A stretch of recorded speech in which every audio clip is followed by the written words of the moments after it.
Welcome back to The Arena, a very special edition. I am Michael Corra. Now, Egypt was the home to some of the heroes of the early church, many of the church fathers, many of the early popes. Christians form a substantial minority in that country, but they are now horribly and often terribly persecuted. Majed El-Shafi is the president and founder of One Free World International, a human rights organization, someone from Egypt who was, well, you were tortured for your faith. And there are many Christians in Egypt who, and what, 10, maybe even 15% of the country? 10 to 15% of the population in Egypt, yes. Some managed to live, to carve out an existence. Some have done well in Egypt. But right now, the persecution is vivid. It's grotesque. It's all, at best, Christians in Egypt are concerned about their future, and many are simply leaving. Absolutely. You need to look at the picture in a larger scale a little bit. You need to understand that there is one persecuted Christian every 3 minutes worldwide. One every 3 minutes? One every 3 minutes persecuted Christian worldwide. Last year, over 165,000 Christians was killed for their faith. Between 200 to 300 million persecuted Christians worldwide, worse than any Holocaust that the world had ever known. Part of this, of course, persecution now, 80% of the persecuted Christians right now living in Muslim countries, yep. Not just Arab countries, but Muslim countries. Whereas the another 20%, you found it in communist countries, part in India, of course, China, North Korea, Cuba, and so on and so forth. So Egypt, of course, is part of this equation. I think people don't realize just how many Christians. I mean, Egypt's population is what, 70, 80 million? 82 now. 82 million. Maybe so we're more. speaking of around 10 million Christians in that country. That's correct. Between 10 and 15 million, yes. The diaspora, those people who've left, Christians who've left Egypt, is also vast. It's a very large number of people. The daily existence, there must be Christian centers in the country that are safer than other parts of Egypt. But in general, what is the daily existence? Is it social discrimination? Is it the state? Is it the army? Is it the police? How do people live? It's all the above. You see, the persecution in Egypt is levels. So you have between putting you in prison, torturing you, killing you if you are activists and you are trying to change the position and facing the government head on, all the way to persecution to you cannot get the same equal job like the Muslim, or you cannot have the freedom in your job. Like, for example, in the policing, you can be a small officer. In the army, you can be a small officer, but you will never be able to be a defense minister or a public safety minister and so on and so forth. Right. Has it ever been any better? Under General Nasser, for example, were things easier? No. Egypt, the Christians in Egypt have been facing persecution for many, many years. The only problem that now is start to increase because it starts to be on the media more. Now we are in the time of the internet, we are in the time of YouTube, and every cell phone have a camera in it that now you can see things unfolded. Right. But the Christians in Egypt, like any other Christians in the Middle East, been facing persecution for years. The problem that happened that increased this persecution was the rising of the Muslim Brotherhood during the Arab Spring. Of course, the Arab Spring turned to be a cold, deadly winter on the minority.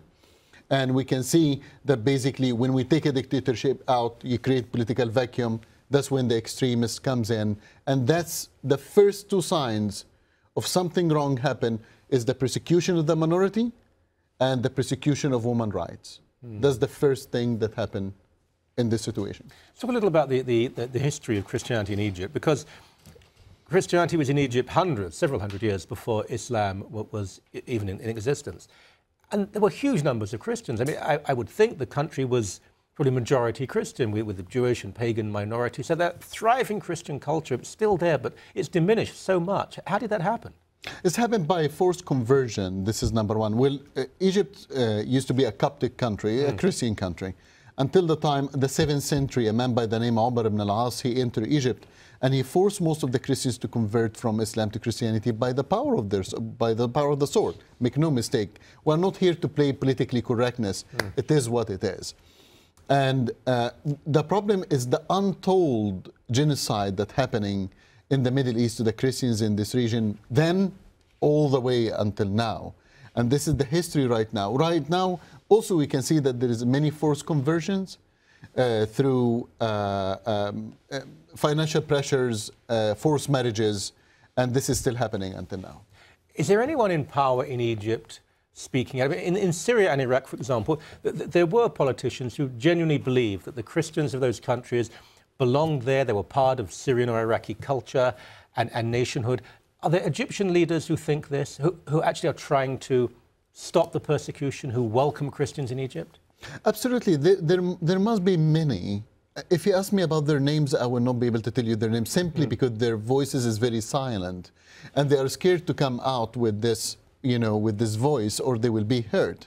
The problem that facing Egypt or the region, or even Islam as a faith and a belief, is not the rising of the extremists, but the silence of the moderate Muslims.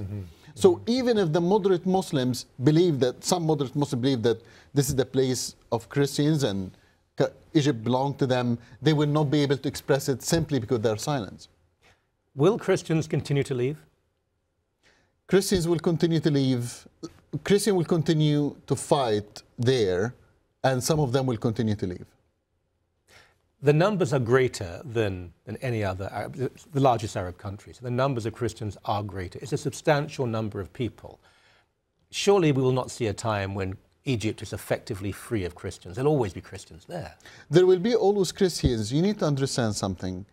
Christians like bag of tea, you don't know how strong they are until you throw them in a hot water. So the more there is persecution, I believe that the more the Christianity will be strengthened in the Middle East.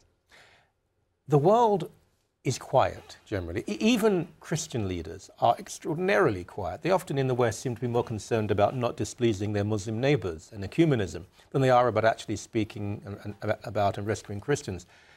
How can we do more? Really, what we can do more is that we speak up, people like you, people like me, and books like the one that you just wrote is very timely. Okay. The more that we speak, the more that the world will know, and the more. But the problem that we're facing in our Canadian society is something called politically correctness. And last week, when we wake up and we found 2 attacks on our 2 Canadian soldiers on our Canadian soil, that should be a wake-up call. But you know it wasn't. You know there are still many people who are using any word possible other than Islamic, Islamist, jihadist, Muslim. They were mentally ill, they were drugged, they were criminals, they were confused. That people are so reluctant to speak truth to Islamist power. I would tell you something will surprise you. It's not the people, it's the liberal Western media. But it's not the people. Actually, the person in the street understood the message very well. But the CBC or whatever, I will not mention names, but the liberal Western media is the one that covering up. But it's not the people in the street. I don't think so. I think you're right. I hope you're right. We have to be confident. We have to be optimistic. But my golly, these are bloody, brutal times. As ever, a great pleasure. Thank you very much. It's a pleasure. Thank you.